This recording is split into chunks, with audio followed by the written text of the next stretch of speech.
That thing's been sitting in my Explorer for, 2 months. It's not quite going, but it wouldn't take a whole lot.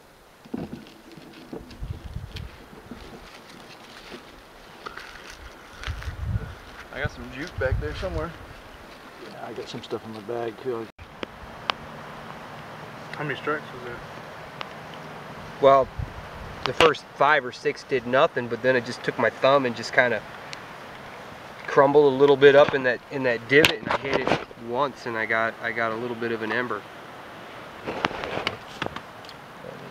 That's all I did. I just took some of it. Of course, it's been washed. All right.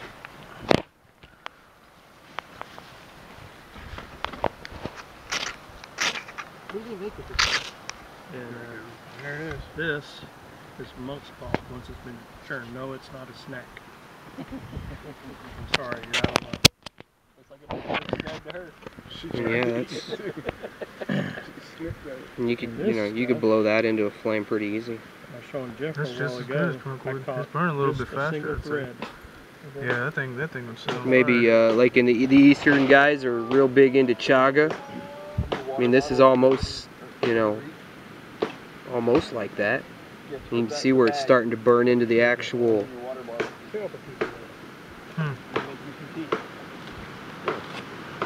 One thing that Knight and I found out is, you see some of those guys on the videos, they just take a sheet like this, throw a ferro rod to it, and it goes, but you've still got to rough it up.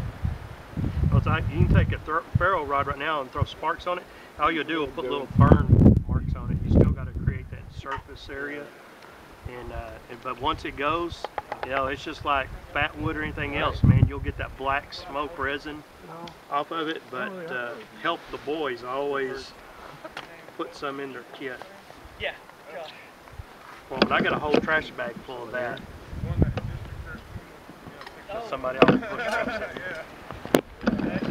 It's just good karma, do good things for people and stuff, and everybody's like, man, you're the luckiest guy, people see this stuff all the time. Did you get it? Yeah, Do you have any of that chart? Yeah, here. That'll get us started. I mean, your ferro rod. Not having much luck. I mean, chaga.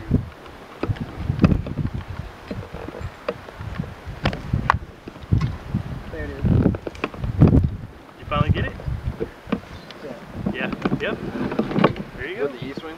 Or S-swing, whatever it is. S-swing, E-swing. $30. Not bad one.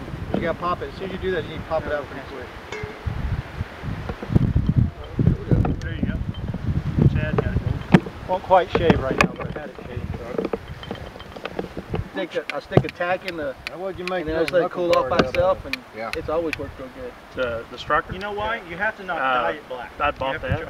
No. I've got some that. It was a white T-shirt when it started. Forged for me, but I mean, you'd kill yourself.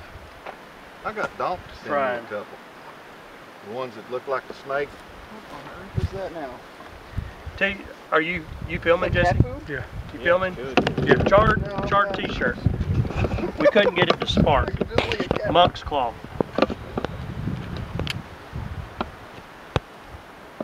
We have ignition. So Yeah, put a lighter on that thing. get you a little monk's claw, guys. Little tip from Texas Bushcraft Forum. Monk's claw is the shiznits. It'll work for you, buddy.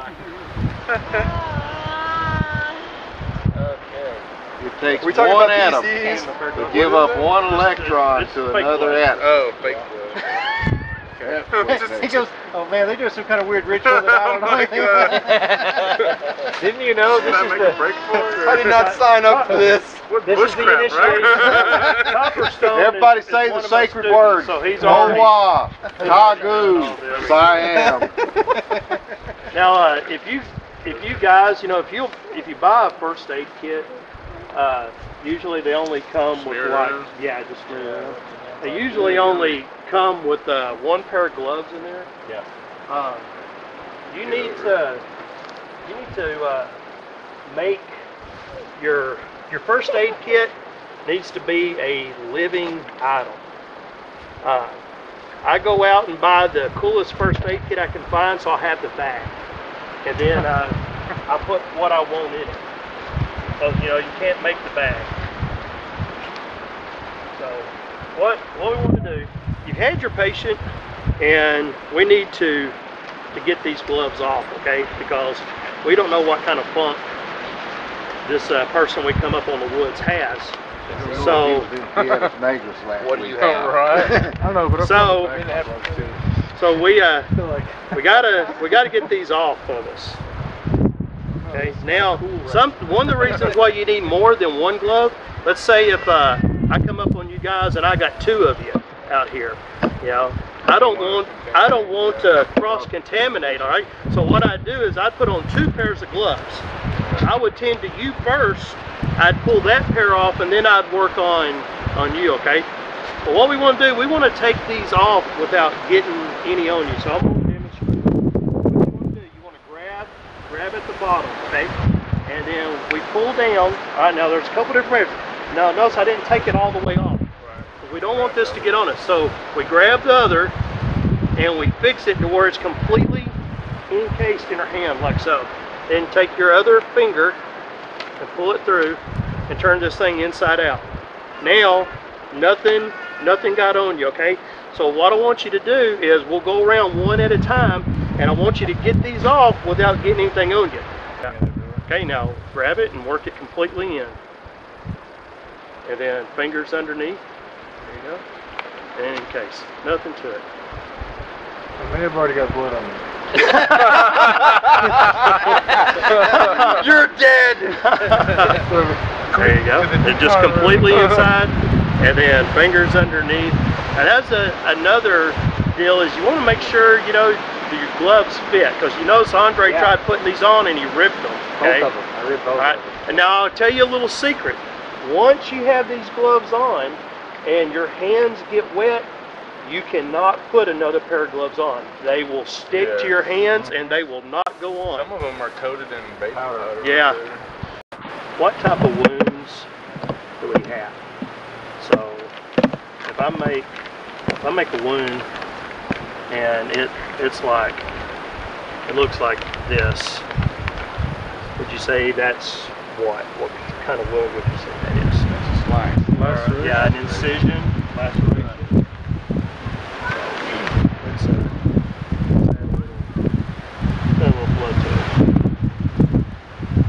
Got my hands bloody, but I normally would have my gloves on, okay?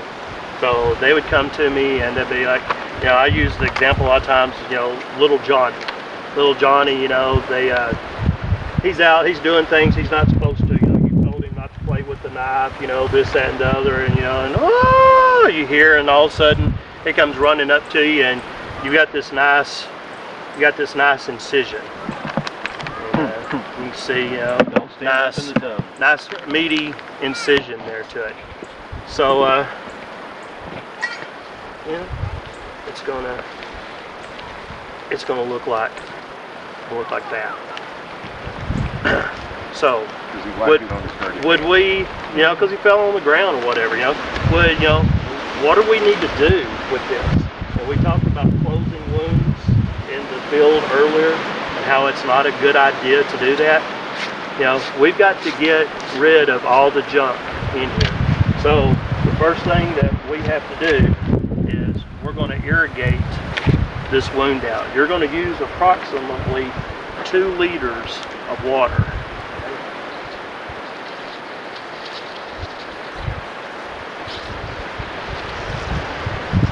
And you irrigate this thing out.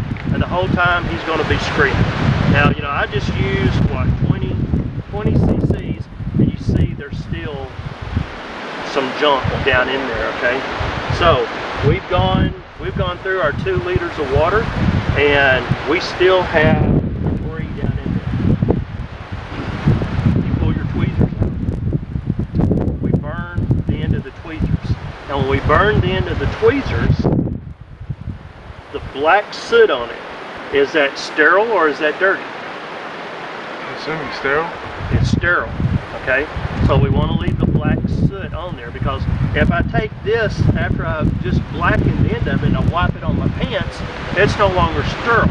So now we're going to come in here and you're going to look at little Johnny and you're going to say, this is going to hurt you a lot more than it does me. And you're going to start picking all this debris out. You're doing her freaking fire.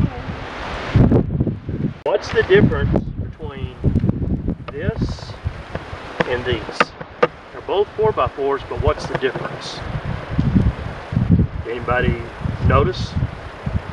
Sterile. Yeah, this is sterile. See, it's in its own individual package, and this isn't, okay? In the wilderness setting, we want to use the most sterile thing we can find. So sometimes that might mean where you actually have to get water boiling, and you might have to boil a t-shirt, okay, to put that on. But you know, remember I told you in earlier that bulk dressing or absorbent material is hard to come by out in the woods, okay? But we're going to pack this wet to dry.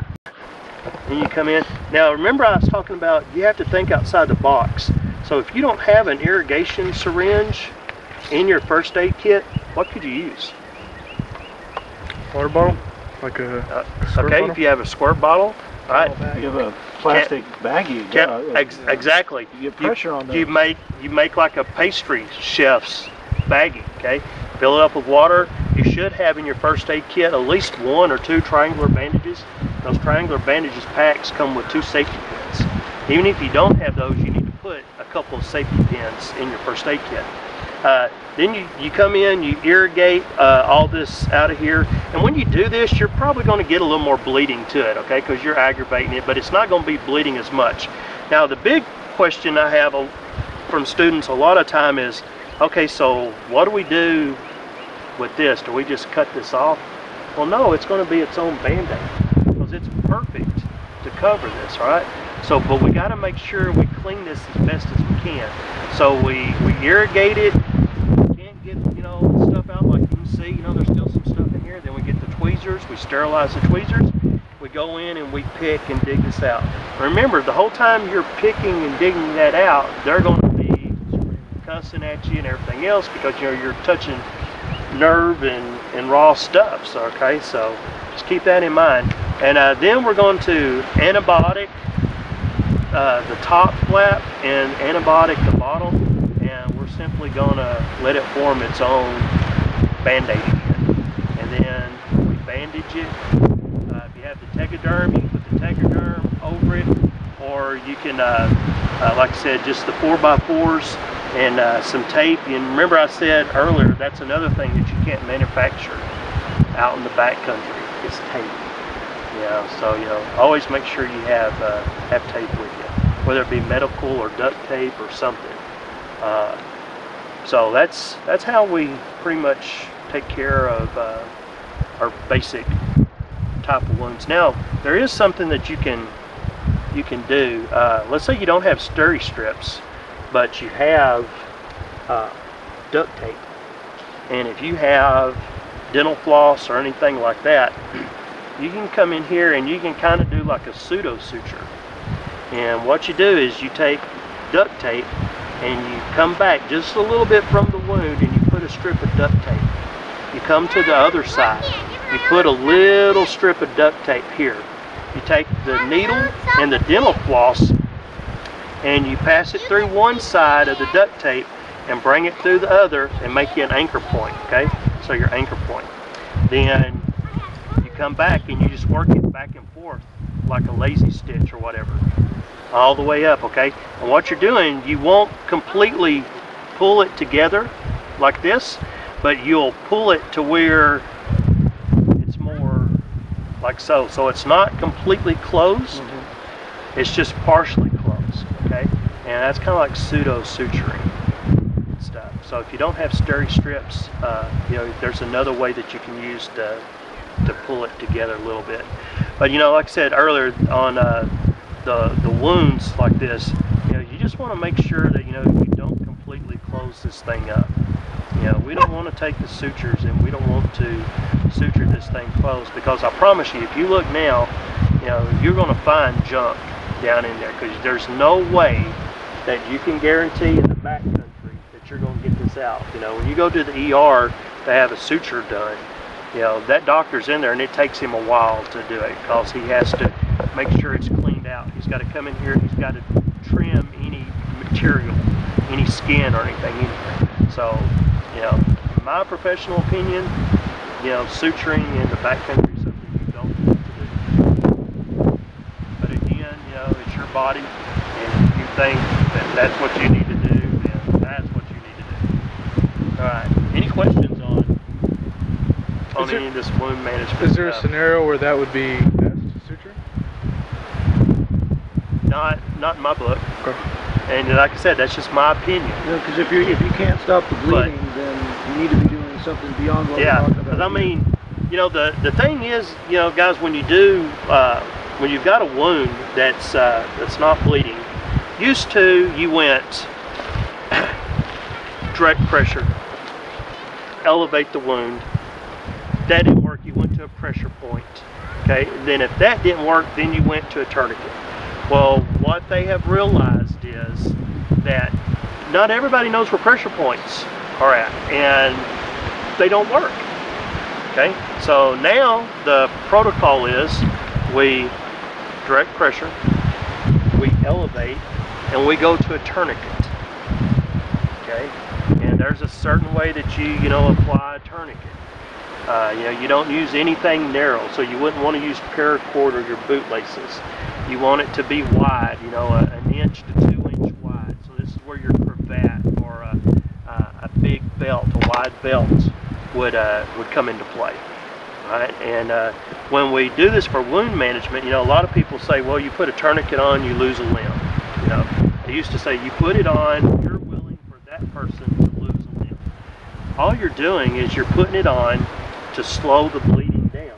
You know, how many of you guys have had a blood pressure taken? That's a tourniquet. You know, and you know, they put it on. Did you lose your limb? No, because they took it off in just a minute. You know, what they found out is, you know, 2 to 2.5 hours that a tourniquet has been put on, then you lose the limb. So surgeries, when you go in, doctors use tourniquets in surgery all the time. And all we do, we put it on and we apply it until the bleeding stops. And you leave it there for just a minute or so. And then you gradually, you don't take it off, you just slightly loosen it up.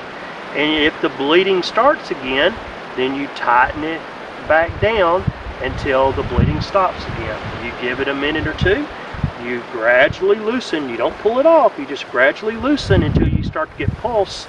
You know, yeah, I've got a pulse and now I don't have any bleeding. The bleeding stopped. I can take the tourniquet off. Have a list, or would you be willing to post a list of like minimum requirements for a 2-day first aid kit? Like, yeah, I mean, my because you know, a lot of us are building these from scratch and we don't know what we're doing. I'll give you a little hint. If you build a first aid kit from scratch, it will cost you more money than you go to buy a pre-made kit. Yeah. Okay. My recommendation, if you're going to get a pre-made kit, is that you get anything made by Venture Medical.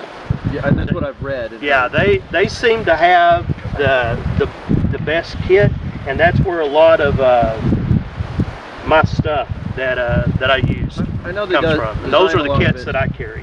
I know they design a lot of it for search and rescue teams and that kind of stuff. So. Well, they've got a lot of different. I mean, you know, the main thing, you know, I was saying earlier about like first aid kits and all. It's a living item. You know, a living creature. You never put anything in your first aid kit you don't know how to use. Okay, you need to pack and unpack that first aid kit every time you go out. Okay. That way you get familiar of where things are that's in your first aid kit.